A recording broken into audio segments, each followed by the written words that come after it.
네. 안녕하세요. 반갑습니다. 오종남입니다. 오늘 여러분과 함께 나누고자 하는 제목이 나를 찾는 여정입니다.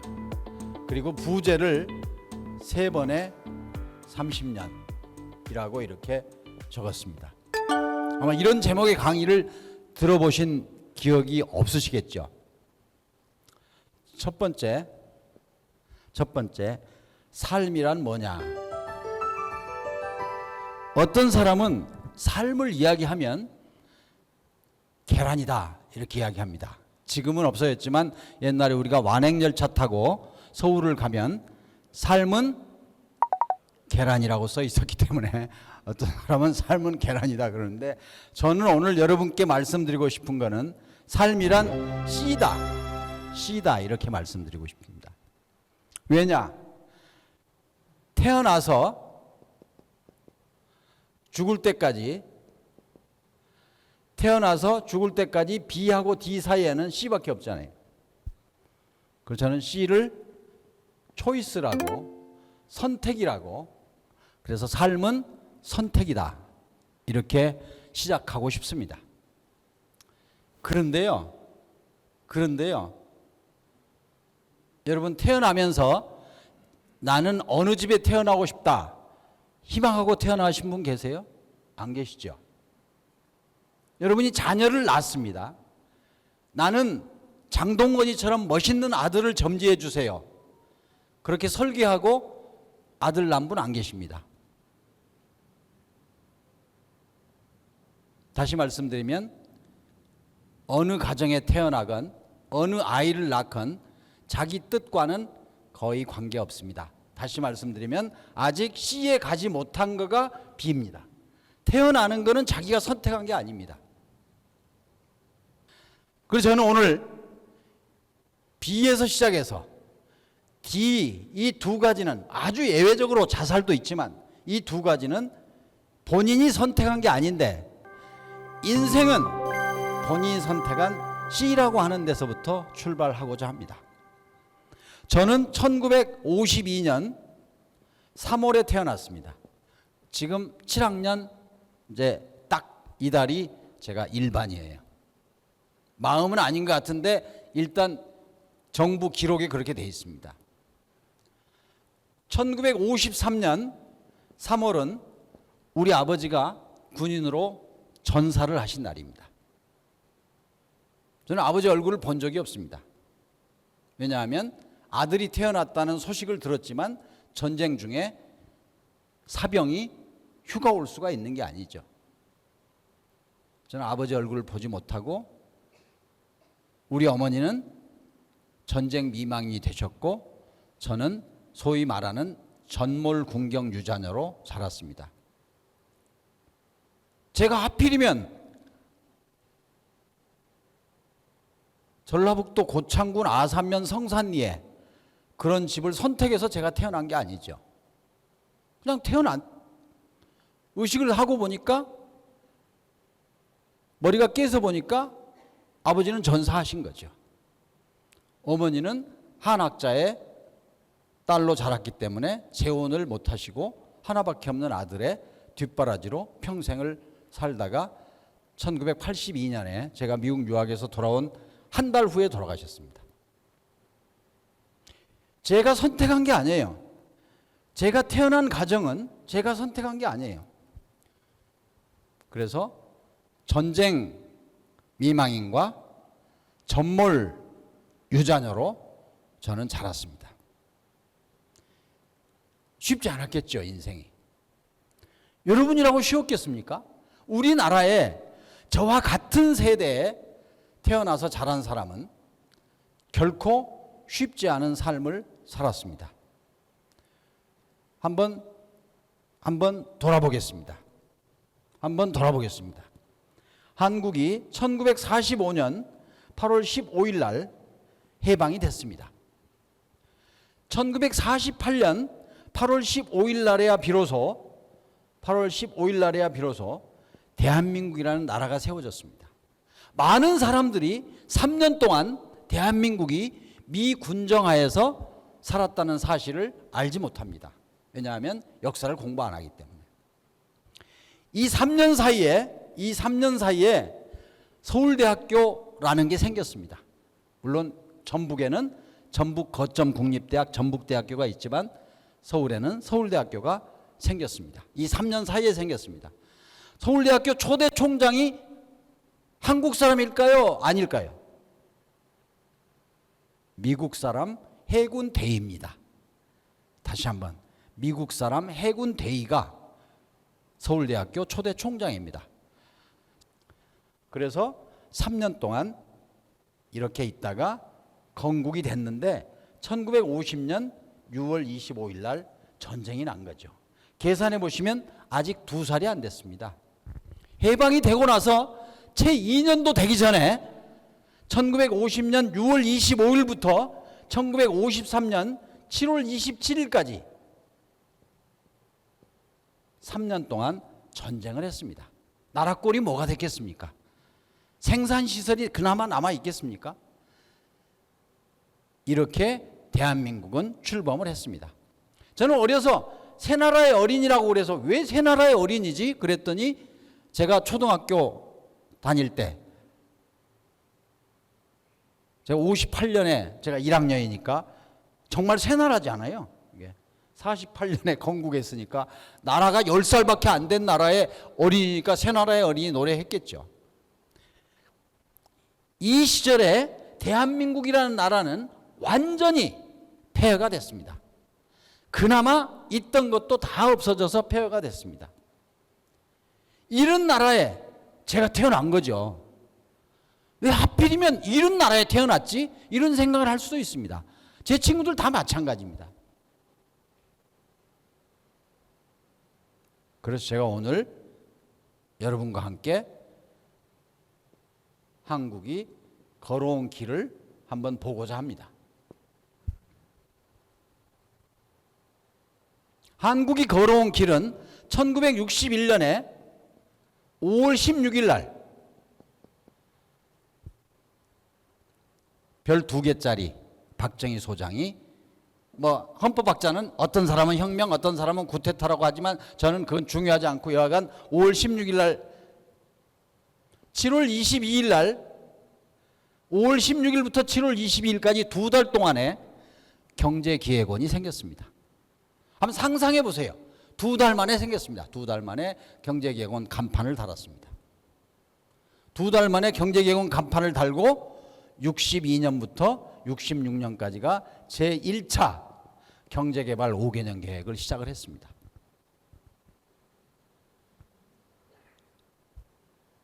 제가 오늘 한국이 걸어온 길을, 나를 찾는 여정에서 나는 어떤 나라에 태어났고 지금 어떤 나라에 살고 있고 나의 다음 인생은 어떻게 될까 하는 것을 보기 위해서 과거를 한번 같이 생각해 보고 있는 겁니다. 학교에서 절대 가르치지 않습니다. 1961년에 우리나라의 국민소득이 82달러였습니다. 1인당 국민소득이 82달러였습니다. 82달러는 한국 사람 한 사람이 1년 365일을 먹고 살아야 되는 그런 돈이었습니다.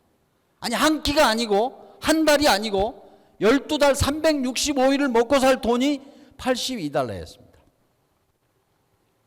세계은행은 빈곤이라는 말을 이렇게 정의하고 있습니다. 한 나라의 국민소득이 하루에 1달러를 넘어서면 그 나라는 빈곤을 타파했다, 가난을 극복했다, 이렇게 세계은행은 이야기를 하고 있습니다. 요새 달러가 너무 많이 늘어가지고 세계은행이 고쳐서 1.5달러를 고쳤다가 지금 1.9달러가 됐지만 그 당시는 1달러였습니다. 대한민국이 하루에 1달러, 다시 말해서 365달러가 넘은 거는 1973년에 처음입니다. 1973년에 비로소 이 나라는 보통 사람이 세 끼 밥을 먹을 수 있는 나라가 됐습니다.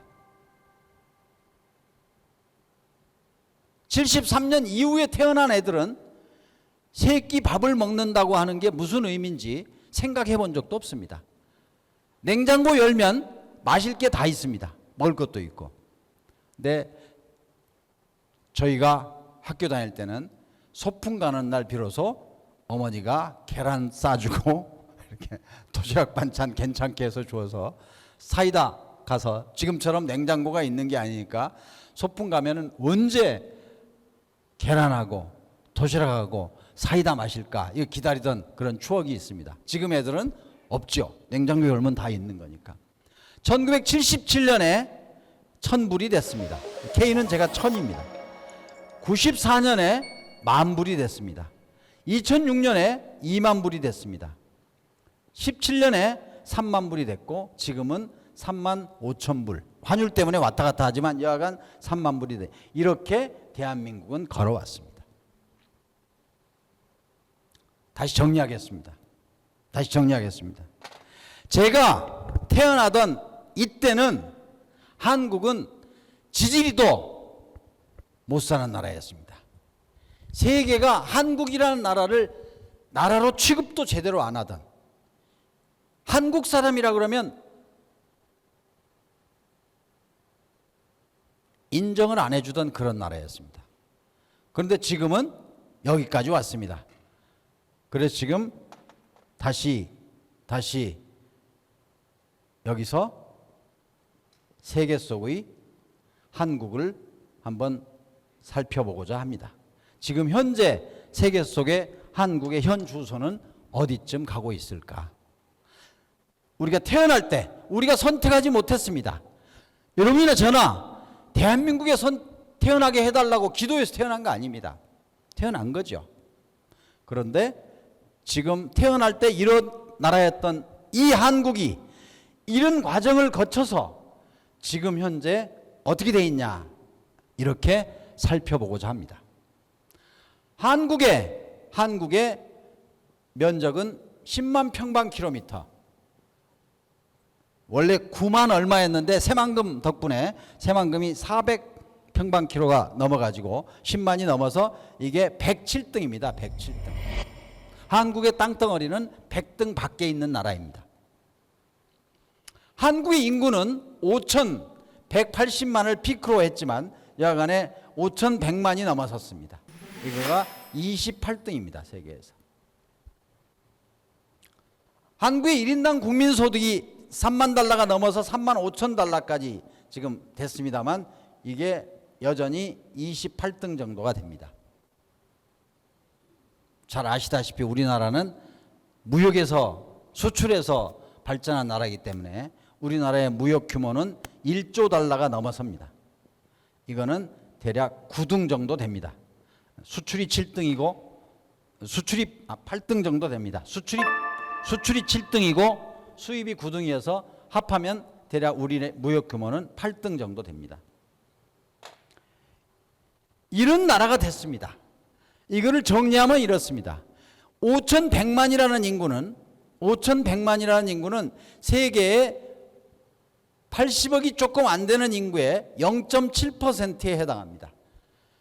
남북한이 합하면 한민족은 세계에서 1% 정도 되는데 일단 지금은 두 나라가 떨어져 있기 때문에 0.7%의 인구고, 그리고 우리나라의 GDP 5,100만이 3만 5천 달러면 대개 1조 8천억 달러. 1조 8천억 달러는 12등이 될 수도 있고 10등이 될 수도 있는데 이게 세계에서 2% 정도 됩니다. 무역 규모는 3%입니다. 정리하겠습니다.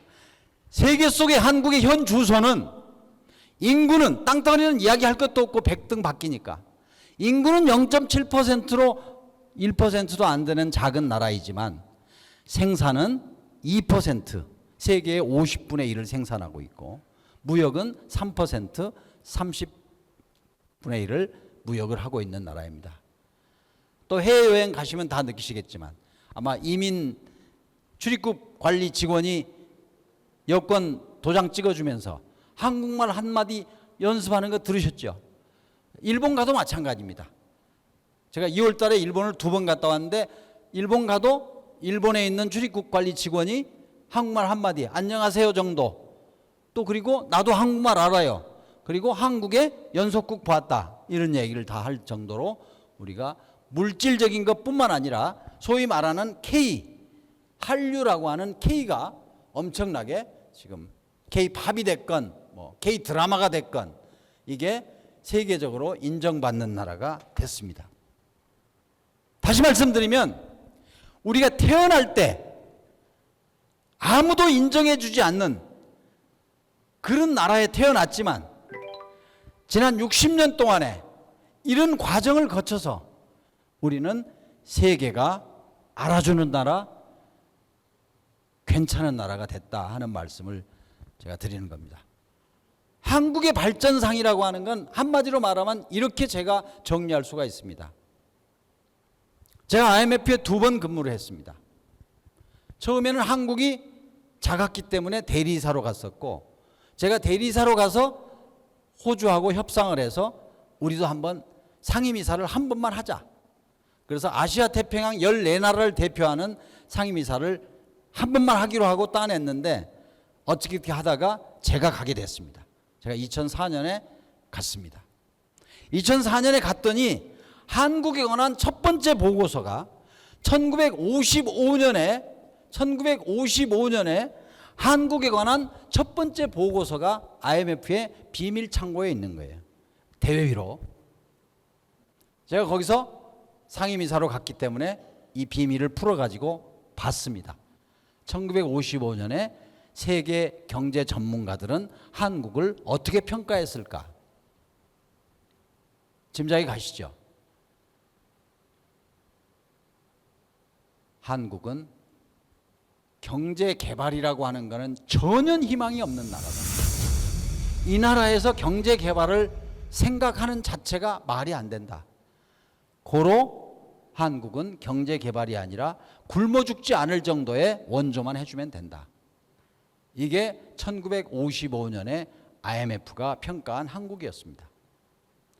제가 2005년에 IMF 가입 50주년이 됐을 때 제가 그 문서를 카피해 가지고 제가 그 당시 트라토 총재하고 같이 청와대에 가서 보여드렸습니다. 아무도 관심 없죠. 왜냐하면 이미 그 내용 자체가 맞지 않았다는 걸 알기 때문에.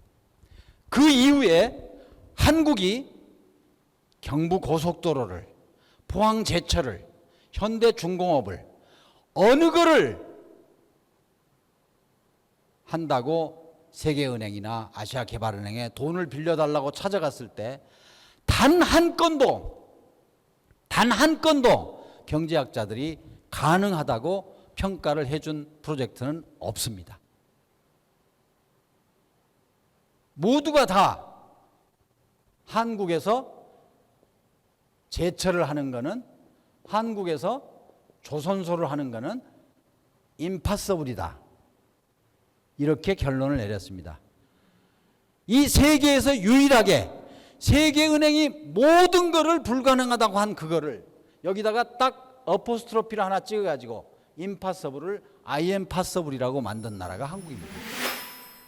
대단하지 않습니까? 사실 이게 우리가 세계가 인정하지 않는 이런 나라에 태어나서 이런 나라로 만드는 과정입니다. 그래서 세계 경제학자들은 항상 한국을 말할 때 밑에다가 줄을 답니다. 이렇게 feasibility study, 가능성 연구를 아무리 해도 예외적인 나라가 딱 세계에 한 나라가 있는데 그게 대한민국이다. 네, 자 다시 돌아가겠습니다. 이렇게 오는 과정을 제가 그동안에 정리했던 거는 이렇게 정리를 합니다. 이렇게 정리를 합니다. 파버티잖아요. 파버티. 빈곤에서 다이어트로. 아까 저쪽 스카이라운지 뷔페에서 아무리 음식이 많아도 다들 적게 드시려고 노력을 하시지, 나 오늘 뷔페 만났으니까 양껏 먹어야 되겠다 이러면 혹시 계세요? 아니 세 끼 밥을 못 먹던 나라에 태어났는데 지금 다이어트를 생각한 나라예요.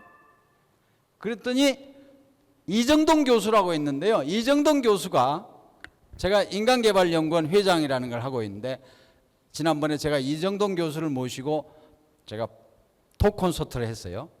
그분이 이렇게 말하는데 여러분 어떻게 생각하세요?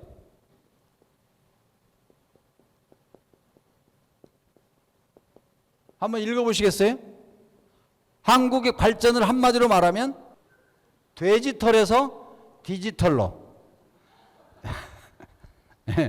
동의하십니까? 농담 같죠? 아니에요. 1960년에 우리나라의 수출 상품을 1번부터 10번까지 적으면 10번째가 피그 헤어 돼지털이었어요. 돼지털 뭐 하는 데 쓰는, 어디다 쓰는지 아시죠? 구두솔 만들 때 그 돼지털이에요. 구두솔. 그걸 수출했어요. 돼지털. 그게 10등이었어요. 지금은 반도체라는 디지털이에요. 디지털.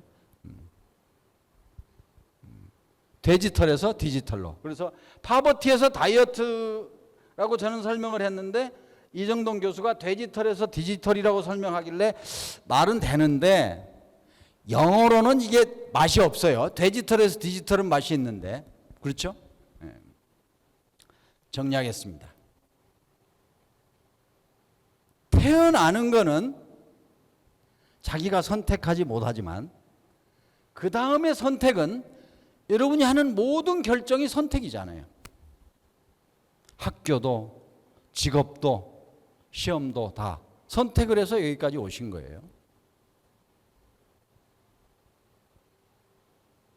대한민국이 우리 선배들이 선택을 잘해서 합심 노력한 끝에 저는 이렇게 왔다고 생각을 합니다.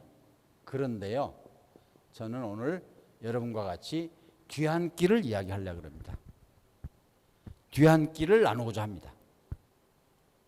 2003년부터 지금까지 한 번도 예외 없이 대한민국의 자살률은 세계에서 최악입니다. 1등입니다. 1등. 어떻게 생각하십니까? 아니 세 끼 밥을 먹지 못하던 나라가 다이어트를 생각한 나라가 됐는데 지금 자살률이 세계 1등을 20년째 고수하고 있는 거예요. 안타깝지 않습니까? 무엇을 위한 경제발전입니까? 누구를 위한 경제발전입니까? 이렇게 질문이 나온다고 하면 우리가 뭐라고 답을 해야 될까요? 그리고 왜 이렇게 됐을까요? 하는 걸 오늘 한번 생각해 보자.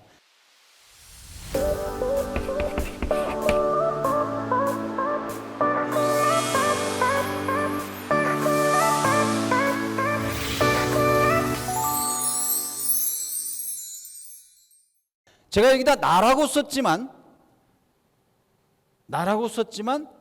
대한민국이라는 나라를 한번 함께 들여다보면 어떨까 이런 생각이에요. 이 나라가 제대로 가고 있는가? 그러면 4만 달러가 되면 자살률이 줄까요? 2003년에는 2만 달러도 안 돼요. 2006년에 2만 달러 됐기 때문에. 그때 만약에 2만 달러가 되고 3만 달러가 되면 자살률이 개선될 거라고 생각했다면 틀린 거잖아요. 그러면 지금 4만 달러가 되면 자살률이 개선될까요? 이 사회의 갈등이 줄어들까요? 그럴 것 같지 않아요. 그러면 지금 우리는 어떤 삶을 살아야 될까 하는 이야기를 제가 여러분과 함께 나누고 싶어서 나를 찾는 여정이라고 한 거예요. 이대로 가면 저는 한국은 선진국이 될 수 없고 굳이 말하면 여기다가 선진도상국이라고, 분명히 개발도상국은 아닌 것 같고 선진국이라고 하기에는 조금 뭐가 부족한 것 같고, 그래서 제가 선진도상국이라는 말을 제가 영어로는 어드밴싱 이코노미라고, 어드밴스드 이코노미는 아닌 것 같고 그렇다고 디벨로핑은 아닌 것 같고, 그래서 제가 어드밴싱 이코노미라고 외국 사람들한테 이렇게 설명을 합니다. 그러면 어드밴싱이 아니고 어드밴스드를 만들려면 선진 도상을 빼고 진정한 의미의 선진국이 되기 위해서는 우리는 무엇을 해야 할까? 왜 그렇게 됐을까? 왜 이렇게 됐을까? 저는 이거를 이렇게 정의를 하고 싶습니다. 경제는 발전을 했는데 사회는 발전이 아니라 문제가 많이 대두됐다. 이렇게 제가 정리를 하고 싶습니다. 경제 문제는 어느 정도 해결됐다고 할 수 있는데 전반적으로요. 개별적으로는 다 지금도 굶는 사람도 있고 힘든 사람도 있죠. 근데 사회 문제는 여전히 갈등과 반목이 있는 거다. 왜냐? 저는 이렇게 생각을 합니다. 경제 발전 과정에서 우리는 소중하게 생각했던 가치들, 효, 우애, 우정, 협력, 이런 가치들을 잃어버린 거 아닐까?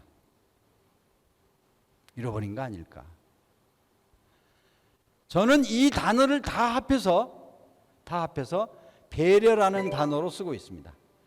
배려는 한자로 말하면 짝배자에 염려할 여자입니다. 상대방을 염려하는 마음. 내가 이렇게 말하면 상대방이 마음의 상처를 입지 않을까? 내가 이렇게 행동하면 상대방이 괜찮을까? 하는 이게 이렇게 생각하면 효, 우애, 우정, 협력이라는 단어를 다 합해서 배려라고 정리할 수도 있습니다. 저는 배려라고 하는 소중한 가치가 사라진 거 아닐까? 나만 잘 살면 된다. 나만 성공하면 된다. 나만 더 많이 벌면 된다. 이런 생각을 하는 것은 아닐까? 여러분이 협상이라는 걸 한번 한다고 생각해 보세요. 협상에서 완승이다 하는 거는 저는 그 사람하고는 그걸로 끝장이라고 생각을 합니다.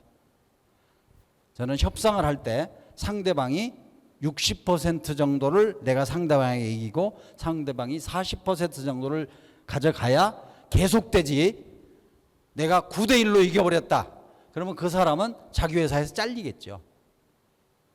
그게 배려라고 저는 생각을 합니다. 그 사람과의 관계를 계속 하려면 적어도 상대방도 어느 정도 면이 서야 되지 않느냐. 이게 없어졌기 때문이다. 그래서 제가 지금부터는 우리나라가 잃어버린 배려라는 걸 찾아야 되는 이런 입장에서 나머지 삶을 살아야 되지 않을까 하는 생각을 하고, 근데 이제는 제가 3번에 30년을 이야기해야 되기 때문에 지금부터는 제가 빨간 걸로 써가지고 이 두 번째 테마를 20분 동안에 말씀드리고자 합니다. 2002년 2월 달에 제가 통계청장으로 갔습니다. 제가 청와대에 있다가 이제 지원해서 갔는데 환갑이 없어진 거예요. 제가 어렸을 때는 동네에 어르신이 환갑을 맞으면 엄청나게 잔치를 했는데 언제부턴가 환갑잔치가 사라진 거예요. 그래서 왜 사라졌지? 효도가 없어져서 그런가? 하고 봤더니 이렇게 생명표에서 이런 거를 발견하게 됐습니다. 1960년에 한국 사람의 평균 수명이 52살이었습니다. 그런데 2000년에 한국 사람의 평균 수명이 76세가 됐더라고요. 아니 평균 76세를 사는데 60세 환갑이 뭐 그렇게 대단한 생일이겠어요. 52년밖에 못 살 때에 60세 환갑은 축하할 일이죠. 근데 70까지 살다 보니까 환갑이라는 게 그냥 생일 중에 하나가 됐더라. 다시 말씀드리면 40년 동안의 평균 수명이 24살이나 늘었더라 하는 이야기예요. 지금은 여러분이 잘 아시다시피 한국 사람의 평균 수명이 83세입니다. 83세. 이거를 가지고 제가 그 당시에 21세기 삶의 공식이라는 걸 만들었습니다. 제가 2002년에 만든 거예요. 21세기 삶의 공식은 30 플러스 30 플러스 알파에서 30 플러스 30 플러스 30으로 바뀌었다 하는 이야기예요. 그 이전에는 30년 부모 밑에서 살고 30년 부모 노릇하고 살다가 환갑을 맞으면 나머지 인생은 남을 여자 여생이었습니다. 그래서 환갑잔치의 덕담은 여생 편히 살다 가십시오 이렇게 이야기를 했거든요. 근데 여생이 뭐예요? 환갑 맞이하고 나서도 또 90년 30년을 살아야 되는데, 그래서 환갑을 맞았을 때 어떤 분위기여야지 될까, 환갑을 맞기 전에 뭐를 해야 될까 하는 것을 가지고 제가 한국인 당신의 미래라는 책을 썼습니다. 맨 처음에 제가 쓴 책이 한국인 당신의 미래입니다. 여러분 어떻게 생각하십니까? 한국 사람이 60 조금 지나서 돌아가실 때가 아니고 환갑을 맞고도 30년을 산다면, 그러면 우리는 뭐라고 말하냐면 장수라고 이야기를 하죠. 장수. 장수는 우리 모두가 바라던 거였습니다. 이제 장수 시대가 됐습니다. 그러면 장수는 축복일까요? 재앙일까요? 이런 질문을 하게 됐습니다. 60 환갑을 맞았을 때 만약에 월급 받지 못하는 30년을 살 준비가 안 돼 있다면 장수는 축복이라고 하기가 힘들겠죠. 그래서 저는 한국인 당신의 미래에서 60 환갑을 맞았을 때 첫 번째 필요 조건은 나머지 30년을 살 준비가 돼 있어야 한다 하는 말씀을 드렸습니다. 필요 조건이라고 제가 2번 발언을 한 거는 먹고 살 준비가 돼 있다고 해서 그 이후에 행복이 보장되는 것은 아니기 때문에, 세끼 밥 문제를 해결 못하던 사람은 세끼 밥 문제만 해결하면, 경제적인 문제만 해결하면 다른 문제가 아무것도 없을 거라고 생각하기 때문에 요즘에 KKONDAE라고 하는 단어가 영어가 됐습니다. 영어. 2019년에 영국의 에코노미스트라고 하는 잡지에서 한국에는 꼰대라는 단어가 있는데, 이거는 이게 나이 먹은 사람이 젊은 사람한테 무조건 복종을 요구하고 구하지도 않은 충고를 했는데, 뭐에 관한 충고냐? 대체적으로 패션 스타일이나 러브 라이프에 대해서 충고를 한다. 이렇게 영어가 됐습니다. 이제 꼰대는 영어 사전에 나오는 영어입니다. 짐작하시죠? 명절 때 만났을 때 여러분이 보시죠. 나이 드신 어르신이 너 청바지가 구멍 떨어진 청바지 옷이 그게 뭐냐? 너 아직도 시집 안 갔어? 이렇게 패션 스타일이나 러브 라이프에 대해서 구하지도 않은 충고를 하는 사람. 왜냐? 우리는 중학교 다닐 때 선생님이 갑자기 담임 선생님이 오시더니 등록금 안 낸 사람 너 집에 가서 등록금 가지고 와 하고 학교서 내보낸 경험이 있습니다. 이런 사람은 대개 자기 아이한테 뭐라고 이야기하냐? 라떼를 마셔야죠. 야, 내가 너한테 등록금을 안 대주었냐? 내가 용돈을 안 주었냐? 밥을 안 먹였냐? 그 세 가지가 다 경제적인 이야기예요. 애들은 선진국에서 태어났기 때문에 지금 아버지가 무슨 이야기를 하는지 알아듣지를 못해요. 세상에 자기 친구 중에 등록금 안 가졌다고 집에 간 사람이 없고, 용돈 안 줬다고 불평하는 사람 없고, 밥 안 주는 부모 없어요. 근데 자기가 어렸을 때 경험했던 거를 기준으로 삼고 그렇게 이야기를 하기 때문에 꼰대라는 단어가 나온 거예요. 그래서 저는 오늘 여러분에게 60 환갑을 맞았을 때 경제적인 준비가 돼야 됩니다 하는 이야기는 할 필요가 없어요. 여러분은 돼 있기 때문에 여기 오신 거예요. 저는 지금부터 밥만 먹고 사냐 하는 이야기를 나머지 시간에 말씀드리고 행복에 이르는 비결을 말씀드리려고 하는 거예요. 지금부터 말씀드리고자 하는 것은 인생은 밥만 먹고 사는 게 아니다는 거예요. 경제적인 문제가 해결됐다고 삶의 보람을 느끼는 게 아니라는 거예요. 그래서 오늘 저는 나머지 시간에 행복 지수라고 하는 걸 가지고 행복에 이르는 비결을 말씀드리려고 합니다. 제가 행복 지수를 만들었는데요. 행복 지수는 이런 거예요. 행복이란 자기가 바라는 것뿐에 자기가 가진 거예요. 내가 바라는 게 10가지가 있었는데 그 중에 7가지를 가졌고 3가지를 갖지 못했다면 그 사람의 행복 지수는 70이겠죠. 그러면 그 사람 무슨 생각을 하겠어요? 나머지 3가지 못 가진 거를 열심히 채우려고 노력을 하겠죠. 그래서 1년 후에 3개를 다 채워서 이제 10분의 7이었는데 7이 10이 됐어요. 그러면 행복 지수가 높아졌을까? 그대로일까? 낮아졌을까? 이게 질문이에요. 제가 시간이 없기 때문에 질문 안 하겠습니다. 답을 말씀드리겠습니다. 이거는 모른다. 이게 답이에요. 왜 모르냐? 1년 동안에 바라는 게 그대로 있었다면 당연히 행복 지수는 높아졌겠지만 인간이라는 게 그렇지 않아요. 여러분이 새 차를 바꾸고 나서 6개월이 지났는데도 여전히 설레는 마음으로 차 키를 연다.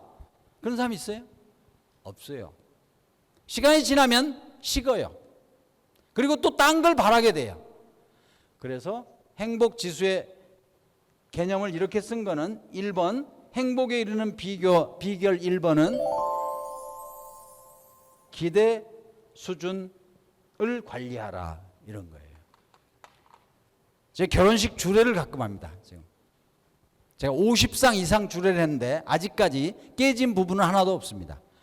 왜냐하면 제가 주례할 때 혼인서약을 본인들이 다 숙제처럼 적어와서 모든 사람 앞에서 낭독을 하게 합니다.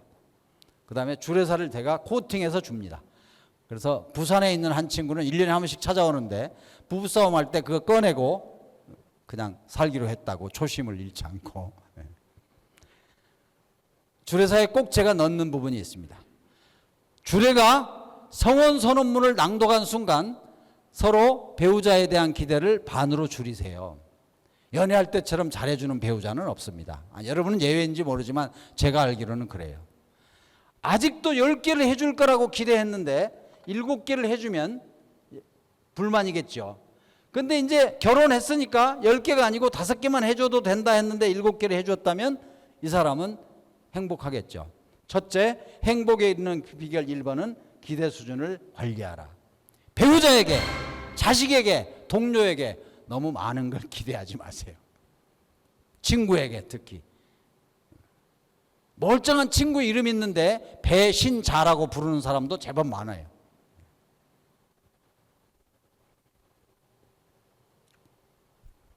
배신자는 자기가 믿었기 때문에 배신자지 안 믿었으면 아예 배신자가 될 수가 없죠. 배신자잖아요. 믿을 신자에 뒤배잖아요. 믿음을 배반했다는 거잖아요. 2번은 제가 이렇게 이야기를 하면 돼요. 제가 워싱턴에 있을 때 오종남의 행복한 경제라는 방송을 매주 했습니다. 2년 동안 매주 했는데 이렇게 방송국에서 이렇게 공개 강좌를 하라고 해서 나갔더니 맨 앞줄에 있는 어떤 노신사가 지금 생각하니까 제 나이쯤 된 것 같아요. 그때는 내가 그분들이 나이가 들었다고 생각했는데 손을 들더니 선생님 저는요 바라는 것보다 가진 게 더 많은데 저는 행복 지수가 얼마예요? 질문을 하는 거예요. 여러분 그런 분 계세요 혹시? 바라는 것보다 가진 게 더 많은 분? 제가 아주 머리를 망치로 맞은 것처럼 당황을 했습니다. 왜냐하면 그분은 본인이 여기 아이예요. 아이. 제일 중요한 단어는 아이예요. 자기가 10개를 바랬는데 12개를 가졌다고 느낀다는 거 아니에요. 자기가 느낀다는데 누가 거기 삽질을 하겠어요. 그래서 얼마예요? 다른 사람한테 물어봤더니 청중이 120이래요. 120 맞죠? 그런데 120도 맞지만 저는 이게 이렇게 나눠보면 자기가 바라는 건 다 가졌고 10분의 1을 덤으로 자기가 받았다고 느끼는 이때 저는 행복지수를 감사라고 이렇게 이름을 붙였습니다. 감사하는 마음. 하루를 끝내면서 자기가 안 가진 거에 대해서 불만을 갖고 하루를 마치는 것과 자기가 감사하는 마음으로 하루를 마치는 것과 어느 게 행복할까요? 3번이 제가 오늘 말씀드리고자 하는 제일 중요한 거예요. 3번. 3번은 비교하라. 행복에 이르는 비결은 비교하라. 그러면 사람들이 이제까지 비교하지 말라던데. 이제까지 내가 엄마들이 자기 아이가 태어날 때 몸무게를 잊어버렸다는 사람을 만난 적이 없어요. 왜? 내 아이가 다른 애보다 튼실하게 태어났는지 모자라게 태어났는지. 인간은 태어날 때부터 비교하는 동물이에요. 근데 그 사람 보고 비교하지 말래요. 그거는 손바닥으로 눈을 가리고 오늘 왜 해가 안 떴지 하고 거짓말하고 살라는 것과 똑같아요. 비교하라. 행복하려면. 그 대신에 목 디스크를 조심하라. 한국 사람 비교하라 그러면 제 고등학교 때 나보다 공부 못했는데 지금 나보다 잘 사는 애만 생각이 나는 거예요. 그래요, 안 그래요? 그래서 대한민국의 목 디스크 병원이 세계에서 제일 많대요. 왜 위만 쳐다봐? 전후 좌우를 둘러보면 나만 힘들어요? 다른 사람도 힘들어요? 다른 사람도 힘들어요. 그러면 감사하는 마음이 생기죠. 더 중요한 거는 아래를 내려다보면 나보다 더 힘든 사람이 많아요. 더 힘든 사람이. 그러면 나눔을 실천하라. 이게 행복에 이르는 비결이에요. 사실 제일 좋은 거는요, 나눠줄 때 제일 좋은 거예요. 그때 느끼는 행복이 가장 최상의 행복이라고 저는 믿고 살고 있습니다. 그럼 우리가 어떻게 살아야 될까? 어떻게 살아야 될까?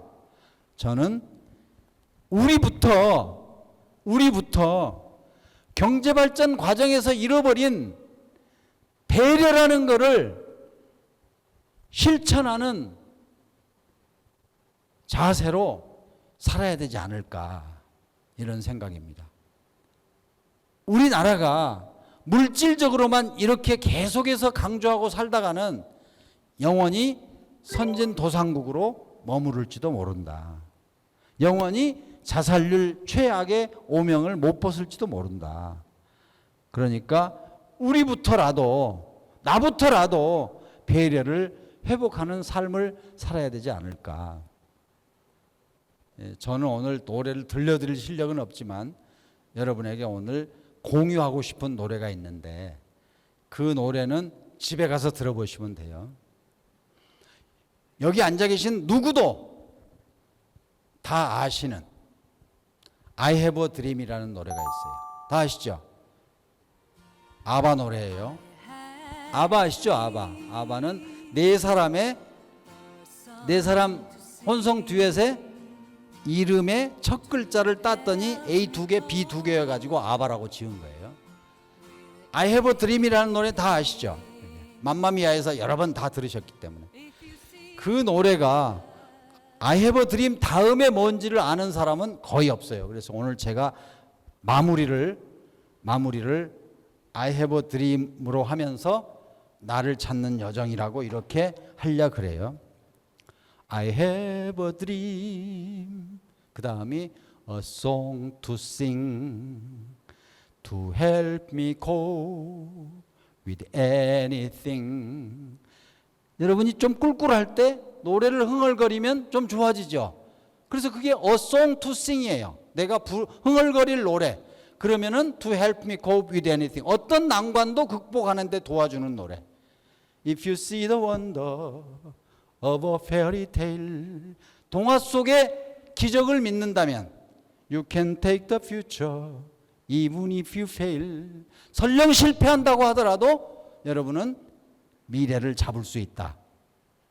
I believe in angels. 나는 천사를 믿는데 그 다음이 내가 여러분이 오늘 집에 가서 들어보시라는 거예요. Something good in everything I see. 이 세상의 모든 거에는 나쁜 것만 있는 게 아니고 좋은 게 있다. Something good in everything I see. I believe in angels. When I know the time is right for me, I'll cross the stream. 이게 1절이에요. 그러니까 내가 때가 오면 나는 이 강을 건너리라 하는 게 1절의 이야기인데 정리하겠습니다. 아바의 I have a dream은 코로나를 위해서 미리 준비한 노래예요. 우리가 코로나19 때문에 3년 동안 매일 마스크하고 살았고 꼼짝없이 살았는데 그게 뭐냐? 우리에게 나를 돌아볼 기회를 준 거다. 우리가 앞만 보고 달려오면서 전후 좌우는 고사하고 자기 자신을 돌아다볼 시간도 없이 그냥 쫓아왔잖아요. 오늘 여러분이 내가 태어날 때 대한민국과 오늘의 대한민국을 보면서 내 친구 중에 고등학교 때 나보다 형편없었는데 잘 사는 사람만 볼 게 아니라 내가 태어났을 때 나와 지금의 나를 비교하면 불만이 많겠습니까? 감사한 게 많겠습니까? 그러면 내가 그걸 생각하면 지금 현재 돌아보면서 힘들게 사는 사람을 보면서 그냥 지나칠 수 있겠습니까? 지금 이 시간에도 폐지를 죽고 있는 할머니 할아버지가 계세요. 저는 오늘 배려 회복 운동을 하러 여기에 왔다는 말씀을 드렸습니다. 저는 아바의 I have a dream이 문자 그대로 나를 찾는 기회를 준, 나를 돌아볼 수 있는 기회를 준 그런 노래라고 생각합니다. Something good in everything I see. 2절은 더 재밌어요. 2절은 판타시예요. 판타시. I have a dream of fantasy. 판타시는 뭐냐? 내가 내년 이맘때, 3년 후 이맘때를 상상하면서 오늘의 어려움을 이겨내라는 게 I have a dream의 2절이에요. 집에 가서 들어보세요. 오늘 정리하겠습니다. 오늘 저는 여러분에게 우리가 선택해서 세상에서 가장 가난한 나라 대한민국에 태어난 건 아니지만 이제까지 살다 보니 우리 선배들이 또 우리도 일조를 해서 이제는 세계가 부러워하는 대한민국이 됐는데 안타깝지만 경제적으로는 부러워한 나라가 됐지만 사회적으로는 문제가 많은 나라가 됐기 때문에 우리가 적어도 이 나라를 선진도상국이 아니라 선진국으로 만들기 위해서는 뭔가 지도층 인사로서 역할이 있지 않을까 하는 말씀을 드렸고 그거를 하는 과정에서 3번에 30년을 살아야 되는 60 환갑을 지나고도 또 30년을 살아야 되는 우리 입장에서 밥만 먹고 사는 게 아니기 때문에 뭔가 의미 있는 보람 있는 삶을 사는 여러분이 되실 것을 부탁드리고자 왔다는 말씀입니다. 제가 가장 좋아하는 조동화 시인의 나나꽃피어를 낭송하는 걸로 오늘 강의를 마치고자 합니다. 나나꽃피어 조동화. 나나꽃피어 풀밭이 달라지겠냐고 말하지 말아라. 네가 꽃피고 나도 꽃피면 결국 풀밭이 온통 꽃밭이 되는 거 아니겠느냐. 나나 물들어 산이 달라지겠냐고도 말하지 말아라. 내가 물들고 네가 물들면 결국 온 산이 활활 타오르는 거 아니겠느냐. 하나의 벽돌을 쌓는 심정으로 대한민국이 선진도상국에서 선진국이 되기 위한 배려를 회복하는 나라를 만들기 위한 선두그룹이 되어주실 것을 부탁드립니다. 감사합니다.